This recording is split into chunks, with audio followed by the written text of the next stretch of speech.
আগুন সংক্রান্ত যে কটা সিদ্ধান্ত এই সরকার নিয়েছে, আমি সবগুলি সিদ্ধান্তকে স্বৈরাচারী সিদ্ধান্ত বলি, সবগুলিকে। কেন? কোনো ব্যাখ্যা নেই, কোনো ব্যাখ্যা দিচ্ছে না তারা। তারা মনে করে আমি ক্ষমতায় আসছি, আমি উপদেষ্টা হয়েছি, আমার আর কোনো ই নাই, শেষ নাই।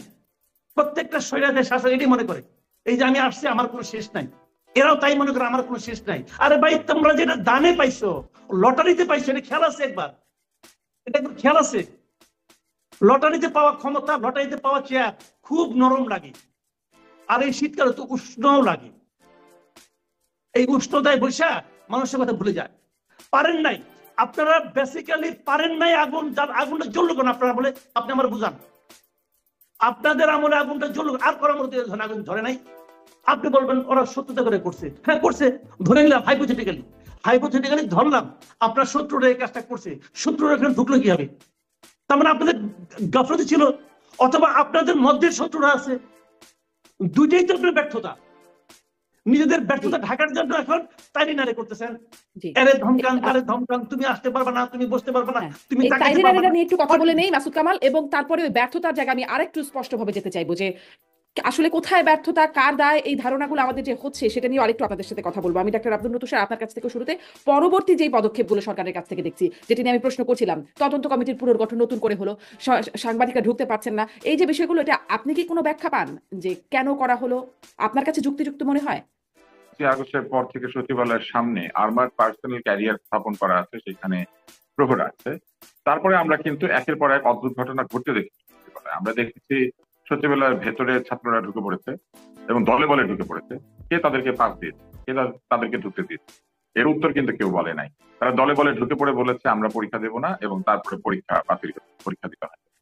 আমরা দেখেছি সচিবালয়ের আগুন ধরার বিষয়টি এতই রহস্যজনক যে একই ভবনের দুটি দূরবর্তী প্রান্তে আগুন ধরেছে, এবং এটাও বলা হয়েছে যে কুকুরের মৃত্যু হয়েছে। সচিবালয়ের উচ্চ ফ্লোরে কুকুর কি করে গিয়েছে এটার কোনো ব্যাখ্যা নাই।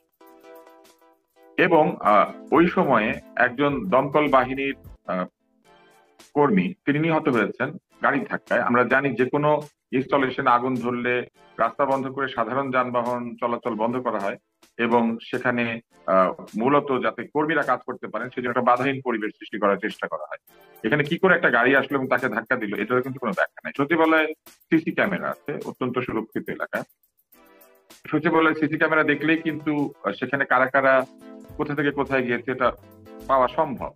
তদন্ত কমিটির বেলায় আমরা লক্ষ্য করলাম যে একটি তদন্ত কমিটি তৈরি করে দ্রুত সময়ের মধ্যে আবার সেটি বাতিল করা হলো। এই ধরনের আচরণে যেটা বোঝা যায় সেটা হচ্ছে যারা সিদ্ধান্ত নিচ্ছেন তারা তাদের নিজেদের সিদ্ধান্তের উপরে নিজেরাই আত্মবিশ্বাসী না, এবং নিজেদের বিশ্বাস কম, নিজেরা দ্বিধায় ভুগছেন, এবং নিজেরা তাদের সিদ্ধান্ত সঠিক না ভুল এটা সিদ্ধান্ত নিতে পারছেন না, অথবা তাদের উপর কোনো চাপ রয়েছে। তারা একটা সিদ্ধান্ত নেওয়ার পর কেউ এসে তাদেরকে কিছু বলে এবং তারপর তারা সেটা বদলায়। এটা কিন্তু বাইরে থেকে এরকম মনে হচ্ছে। কিন্তু সবচেয়ে উদ্ভট ব্যাপারটি হচ্ছে সাংবাদিকদের প্রবেশাধিকার বন্ধ করা এবং তাদের অ্যাক্রেডিটেশন বাতিল করে বলা যে নতুন করে আবার সব নিতে হবে। এই বিষয়টি কিন্তু আসলে খুবই হাস্যকর, এই জন্য যে যারা এই সচিবালয়ে আছেন তারা জনগণের কর্মচারী, জনগণের জন্য কাজ করেন, প্রজাতন্ত্রের কর্মচারী, কোন সরকারের কর্মচারী না। এবং যেহেতু প্রজাতন্ত্রের কর্মচারী, প্রজাদের হয়ে তথ্যানুসন্ধান এবং সত্যানুসন্ধান করে সাংবাদিকরা, যারা সংবাদ কর্মী, তারাই সঠিক খবরটি মানুষের হয়ে খুঁজতে থাকে। সরকারের মধ্যে নানা ধরনের পক্ষ থাকে, যে কোনো প্রতিষ্ঠানে নানা ধরনের পক্ষ থাকে। কেউ হয়তো কোনো সংবাদ লুকিয়ে রাখতে চায়, কেউ হয়তো কোনো সংবাদ ভিন্নভাবে পরিবেশন করতে চায়, কেউ হয়তো কোনো সংবাদ না হোক সেই জন্য প্রভাব বিস্তার করে। কিন্তু সংবাদকর্মীরা কি করে? এই ধরনের তিন পক্ষকেই ছাপিয়ে তারা নিজেদের দায়িত্বটি পালন করেন এবং সঠিক সংবাদ দেন। আমরা দেখলাম এখানে কি এমন হয়েছে যে সাংবাদিকরা ঢুকতে পারবে না? সচিবালয়ে রাতের মধ্যে কুকুর ঢুকে সাততলায় চলে যায়, কিন্তু সাংবাদিক ঢুকতে পারবে না, এর মানে কি? আপনারা কুকুর পাহারা দিতে পারেন না, সাংবাদিক আটকা। আরেকটা হচ্ছে যে তারা অ্যাক্রেডিটেশন যে বাতিল করলেন, এই যে ঢালাও ভাবে অ্যাক্রেডিটেশন বাতিল করা, এটা কিন্তু খুবই একটা আমি বলবো প্রশ্নবিদ্ধ সিদ্ধান্ত। এই কারণে যে যাদের অ্যাক্রেডিটেশন দেয়া হয়েছিল তাদের তো নিশ্চয়ই তালিকা আছে, এবং সেই তালিকায় যদি কোনো গরমিল থাকে বা কেউ যদি মনে করেন যে সেখানে অসাংবাদিক আছে, তাহলে সেই তালিকাটি পর্যালোচনা করে কে অসাংবাদিক সেটা চিহ্নিত করে তাদের বেলায় সিদ্ধান্ত গ্রহণ করা যেতে পারে। এবং এটার একটা ব্যাখ্যা থাকতে হবে কেন অ্যাক্রেডিটেশন কার্ড বাতিল করা হচ্ছে। কেননা অ্যাক্রেডিটেশন কার্ডের বিষয়টি কিন্তু একটি ক্রমাগত প্রক্রিয়া, এটি কিন্তু প্রত্যেক সরকার দেন এবং সেটা বলবৎ থাকে, চলতে থাকে। এক একজন সাংবাদিকের ক্যারিয়ার 30 বছরের আছে, 25 বছরের আছে, 35 বছরের ক্যারিয়ার আছে, তারা অ্যাক্রেডিটেশন কার্ড তাদের আছে, তারা সংবাদ সংগ্রহের জন্য সরকারি যেসব স্থাপনা আছে সেখানে প্রবেশ করতে পারেন, বিশেষ করে সচিবালয়ে প্রবেশ করতে পারেন। 35 বছর ধরে যিনি একটা কার্ড ক্যারি করছেন বা 30 বছর ধরে, তার কার্ডটা আপনি রাতারাতি বাতিল করে দিলেন। আপনার কি মনে হয় না যে যারা এই কাজগুলি করছেন, বা আমাদের কি মনে হয় না যে তারা এক ধরনের তুগুলো কি স্বৈরাচারী আচরণ করছেন? স্বৈরাচার তো কোনো কাল্পনিক বিষয় না, স্বৈরাচার হচ্ছে যিনি স্বৈর আচরণ করেন তিনি স্বৈরাচার। তো এইরকম যুক্তিহীন সিদ্ধান্ত যখন কেউ নেয় তখন আমরা সেটিকে অবশ্যই একটা স্বৈরাচারী মানে সিদ্ধান্ত আগেও বলতে যখন পারি। অ্যাক্রেডিটেশন কার্ড তো এখন একবার ঢালাওভাবে বলা হলো যে আবার নতুন করে আবেদন করতে হবে। আগেও আমরা দেখেছি অ্যাক্রেডিটেশন কার্ড বাতিল, তখন বেছে বেছে বেশ অনেকজনের অ্যাক্রেডিটেশন কার্ড বাতিল হয়েছে, তখনও কিন্তু কোনো ব্যাখ্যা পাই নাই। আমরা শুনেছি যে সরকার পারে তাই সরকার করেছে। সরকার তো অনেক কিছুই পারে, সরকার তো দল নিষিদ্ধ করে দিতে পারে। আমরা দেখছি এর আগে সরকার হঠাৎ একটি রাজনৈতিক দলকে নিষিদ্ধ করলো না, করেছিল, তারপর একদিন পরে তারা সরকার থেকে চলে গেল। তো এই যে প্রক্রিয়াটা, সেই প্রক্রিয়াটা আগেরটা যদি ভুল হয়ে থাকে তাহলে এটাও ভুল যে সরকার যা খুশি করতে পারে বলে যা খুশি করবে, ব্যাপারটা সেরকম না। সরকার যা খুশি করতে পারে কখন? যখন বৃহত্তর স্বার্থে যা খুশি করার প্রয়োজন হয়। 100 লোককে বাঁচাতে হবে, সেখানে একজন লোককে আমি আটকে দিলাম, এটা ব্যাখ্যা থাকতে পারে। কিন্তু আপনি 101 জনের সকলকে আটকে দিলেন, আপনি 100 জনকে বাঁচাতে একজনকে আটকাতে পারেন, কিন্তু এই যে ঢালাও ভাবে অ্যাক্রেডিটেশন বাতিল করা, এটা কাকে বাঁচাতে কাকে আটকালেন? আপনারা যেটি করলেন সেটি হচ্ছে সচিবালয়ের সংবাদ সংগ্রহে একটি অন্ধকার পর্দা টেনে, এবং সেই পর্দাটি টেনে দিয়ে বললেন যে কেউ কোনো সংবাদ পাবে না, আমরা যা বলবো সেইটুকু শুধু পাবেন, এর বাইরে কেউ গিয়ে কোথাও নাক গলাতে পারবেন না। কিন্তু বিড়াল ঘরে কুকুর ঘরে যখন তখন পাস ছাড়া যে কেউ ঢুকে পড়তে পারে, নিজেদের পরীক্ষাকে অটো পাস করিয়ে নিতে পারে, নানান ধরনের ফোন করতে পারে, তদবির লিখতে পারে, চাকরির সুপারিশ করতে পারে, এগুলি তো আগেও হয়েছে। তাহলে বদলালো কি? এই প্রশ্ন তো আমরা করতেই পারি। আমি মনে করি যে এই সিদ্ধান্তটি জুলাই বিপ্লবের যে চেতনার কথা বলা হচ্ছে, জুলাই বিপ্লবের স্পিরিট, চেতনা শব্দটা ব্যবহার না করে ইংরেজি ব্যবহার করলে কিন্তু বদলে যায়, স্পিরিট আর চেতনা একই জিনিস। তো এই যে স্পিরিট অফ জুলাই, এইটা কি তার পক্ষে যায়? যেখানে আমরা বলেছি বাক স্বাধীনতা ফিরে পেলাম, আমরা অনেক স্বাধীনতা ফিরে পেলাম। তো অনেক স্বাধীনতা, বাক স্বাধীনতা ফিরে পেলে, সংবাদপত্রের স্বাধীনতা ফিরে পেলে সংবাদ কর্মীরা কেন সচিবালয়ে তাদের অ্যাক্রেডিটেশন কার্ড দিকে স্বাধীনভাবে প্রবেশ করতে পারবে না? এটার তো কোনো যুক্তি নেই। জি, তাহলে এই যে মাসুদ কামাল, আপনার কাছ থেকে একটু এটি জানি যে যেই বিষয়গুলোর কারণে ধারণা করা হচ্ছে যে এটি নাশকতা, এমনকি যাদের দিকে প্রশ্ন উঠছে, সরকারের উপদেষ্টারা যাদের কথা বলছেন, আওয়ামী লীগের দিকে আঙ্গুল তুলছে, যেটি তাদের কাজ, তাদের দুর্নীতি অপকর্মের লুটপাটের ঘটনাকে ধামাচাপা দেওয়ার জন্য এই অগ্নিকাণ্ডের ঘটনা ফাইল করিয়ে দেওয়ার চেষ্টা। কিন্তু আওয়ামী লীগের পক্ষ থেকে আবার পাল্টা প্রশ্ন করা হচ্ছে। তারা তাদের ফেসবুক পেজ সহ জাহাঙ্গীর কবির নানকের বক্তব্য শুনেছি আমরা, বলছে যে এটা দুর্বল স্ক্রিপ্ট, কি এমন নথি গোপন করার প্রয়োজন হলো যে এই অগ্নিকাণ্ডের ঘটনা ঘটানো হলো, এটি প্রশ্ন করছে আওয়ামী লীগ। আওয়ামী লীগ বলছে, মানে জাহাঙ্গীর কবির নানকের বক্তব্য শুনছিলাম, তিনি বলছেন যে সিসিটিভি, নাইট ভিশন ক্যামেরা এগুলো আছে সচিবালয়ে, সেগুলোর ফুটেজ প্রকাশ করা হোক, তদন্ত কমিটি কেন গঠন করে বাতিল করা হোক হলো সেই স্বচ্ছতার জায়গায় তিনিও প্রশ্ন তুলছেন। তিনি প্রশ্ন তুলছেন যে ওই ফায়ার ফাইটার যিনি মারা গেছেন, তিনি কি এমন কোনো গোপন তথ্য জেনে গিয়েছিলেন যে তাকে মেরে ফেলার প্রয়োজন হলো? এরকম নানান রকম প্রশ্ন এখন তারাই তুলছেন যাদের দিকে অভিযোগের আঙ্গুলটা যাচ্ছে। এটিকে আপনি কিভাবে দেখছেন মাসুদ কামাল? প্রথমত জাহাঙ্গীর কবির নানকের এই বক্তব্য আমি কোনো পাত্তা দিই না, আমি কোনো গুরুত্ব দিই। এই লোককে এই লোক আছে দেশে, এই বিদেশে বসে বসে এই সমস্ত ডায়লগ বাজির কোনো মানে হয় না। উনি যে কথাগুলো বলেছেন পুরো 19 মিনিট আমার আজকে জীবন থেকে নষ্ট হয়েছে ভাই। 19 মিনিট ধরে সে কথা বলেছে, আমার জীবনের, আমার এই 19 মিনিটের দুঃখে আমি বাঁচি না। কি কেন শুনলাম এই লোকের কথা? সে কি বলছে? ওর আলাপ পাতেন, আমি আমার আলাপ করি। যে আলাপগুলো আপনি একটু আগে বললেন যে সরকার চাইলে সবকিছু করতে পারে, আমি এই প্রসঙ্গটা বলি।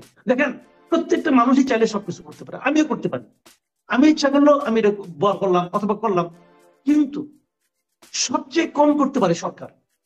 কারণ সরকারকে প্রত্যেকটা কাজের জন্য জনগণের কাছে জবাবদিহি করতে হয়। আমার কিন্তু প্রত্যেকটা কাজের জন্য জনগণের কাছে জবাবদিহি করতে হয় না। আমি যদি ঘরের মধ্যে একা থাকি, আমার কারোর কাছে জবাবদিহি করতে হয় না। আমি যদি ফ্যামিলির সঙ্গে বলি, তাহলে আমার ফ্যামিলি মেম্বারদের কাছে জবাবদিহি করতে হয়, আর কারোর কাছে করতে হয় না। আমি যদি রিক্সাওয়ালার সঙ্গে দুর্ব্যবহার করি, আমার রিক্সাওয়ালার কাছে জবাবদিহি করতে হয়, আর কারোর কাছে করতে হয় না। কিন্তু সরকারের প্রত্যেকটা কাজের জন্য জনগণের কাছে জবাবদিহি করতে হয়, এবং এই জবাবদিহি করতে তারা রাজি বলেই তারা সরকারে যে বসেছে। তাদেরকে হাতে পায়ে ধরে বসে নাই।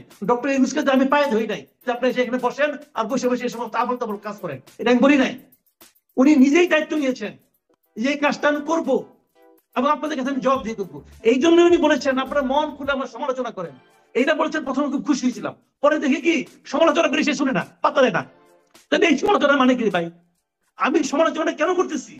যে আপনি এই কাজটা ঠিক করছেন না, এটা আপনাকে আমি শোনাচ্ছি, আমি দূরের থেকে দেখছি আপনি কাজটা ঠিক করছেন না, আপনি আপনাকে সংশোধন করবেন। উনি বুঝে সিদ্ধান্ত নিয়েছেন, এই কথা বলার পরে আমি ঘুমের ওষুধ খাবো।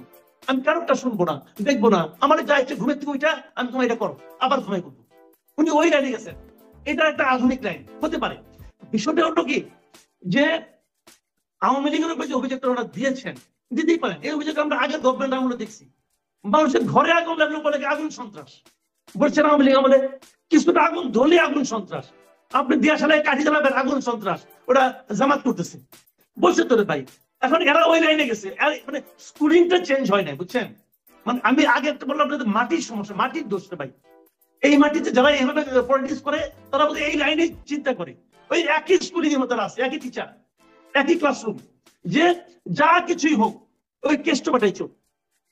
আওয়ামী লীগ আমলে কেসটা পরিবর্তন হয়েছে, জামাতের আগুন ধরেছে, জামাতের আগুন সন্ত্রাস, বিএনপির আমলে কি হবে জানি না এখন পর্যন্ত। আর এদের আমলে কিছু বললে পরে ফ্যাসিবাদের দোষর, কিছু বললে পরে ফ্যাসিবাদের দোষর। আপনি কিছু বলবেন ফ্যাসিবাদের দোষর বলে দিবে, বলতে তো ভাই পয়সা লাগে না। তো এই যে বিষয়গুলো, এই বিষয়গুলো একটা সমাজের সুস্থতার পরিচয় বহন করে না।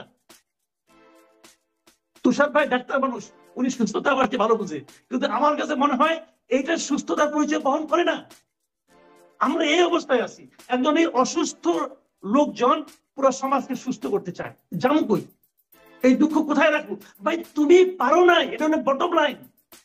তোমার কাছে ক্ষমতা দিয়েছি, তোমার কাছে পুলিশ, তোমার তো কিছু, তোমার কাছে ফায়ার সার্ভিস, সব তোমার কাছে, তুমি দোষ দাও কার কাছে? যে পলাই গেছে। হইল কিছু ভাই? আওয়ামী লীগের একজন লোককে, আওয়ামী লীগের একজন লিডারকে তো আপনি তাবিজ বানানোর জন্য পাবেন না। যদি কোনো ফকির আপনাকে বলে যে আওয়ামী লীগের একজন নেতার করে আঙ্গুল ভেজানো পানি খেলে তোমার রোগ ভালো হবে, আপনার ভাই বিনা চিকিৎসা মারা যাবেন, তখন ওই লোককে পাবেন না খুঁজে আপনি। দেশে তো আওয়ামী লীগের কেউ নাই, তো তাদের উপরে দায় চাপাচ্ছেন।